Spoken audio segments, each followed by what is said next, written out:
Bujjigadu phone చేస్తున్నారు మీరు. చాలా గొయ్యి ఓరుకమ్మ గొయ్యి తవ్వుతున్నా. వెళ్ళిపోతుంది, పడిపోద్ది కొండ నీ మీద. దారి అసలు మూతి ముక్కు నువ్వు ఇటు చూడు, నా వైపు చూడు, ఇటు చూడురా. అసలు మా పిల్లకాయవేనా నువ్వు? రాకీవేనా? రాక్ స్టార్వా? అసలు ఆ తొమ్మడం ఏంది?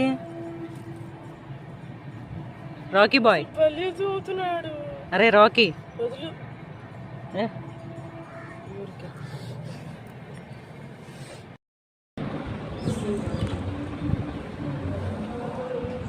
రాకీ కూడా వచ్చారు చూడండి. అలసిపోయి నిద్ర ఎంత మంచిగా నిద్రపోతుందో నోరు తెరుచుకొని. దానికి ఏదో నిద్ర డిస్టర్బ్ అయింది. అది మంచం మీద తప్పితే పడుకోవట్లేదు కింద. అసలు ఎవరన్నా ఒళ్ళో కానీ లేకపోతే పైన మంచం ఎక్కాల్సిందే. కింద పడుకోబెట్టామంటే ఇక నిచ్చెన వేస్తుంది మంచానికి. అసలు తొందరగా కలిసిపోయింది. ఏది పెట్టినా అసలు ఎంత స్పీడ్గా తినేసేస్తుందో తిండి కూడా. ఏది పెట్టినా తినేసేస్తుంది. జాంకాయ పెట్టినా తింటుంది, అరటికాయ పెట్టినా తింటుంది, పాలు, పెరుగన్నం, మా బ్లాకీ గడికి పెట్టిన అన్నం కూడా ఇదే తినేసేస్తుంది. వెళ్ళిపోయి తిని ఒకటే నిద్రపోతుంది. ఎక్కడ కూర్చుంటే అక్కడ నిద్రపోతుంది. చూసారా మంచానికి అనుకొని కూడా నోరు తెచ్చుకొని నిద్రపోతుంది. అంత అలసిపోయింది అనమాట. అలసిపోయింది. చూడండి ఎట్లా నిద్రపోతుందో, ఎక్కడ డిస్టర్బ్ అయ్యిద్దో అన్నట్టు.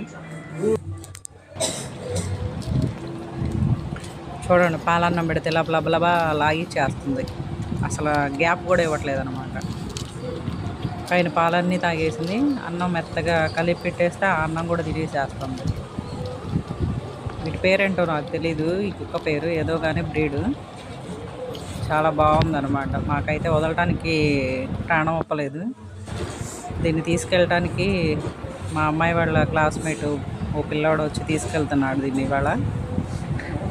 పాపం ఇన్ని రోజులు 3 days అవుతుంది మా దగ్గరకు వచ్చి. 3 daysలో అంత కలిసిపోయింది మాకు.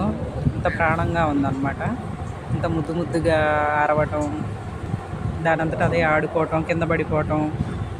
దాని యాక్షన్ మాత్రం భలే ఉంది. బాగా నవ్వొస్తుంది అనమాట కుక్కపిల్లని చూస్తే. కానీ మంచి తెలివి గలది. వాష్రూమ్కి అన్నీ బయటకే వెళ్ళిపోయింది. అసలు ఎక్కడ ఇంట్లో కూడా పోయలేదు.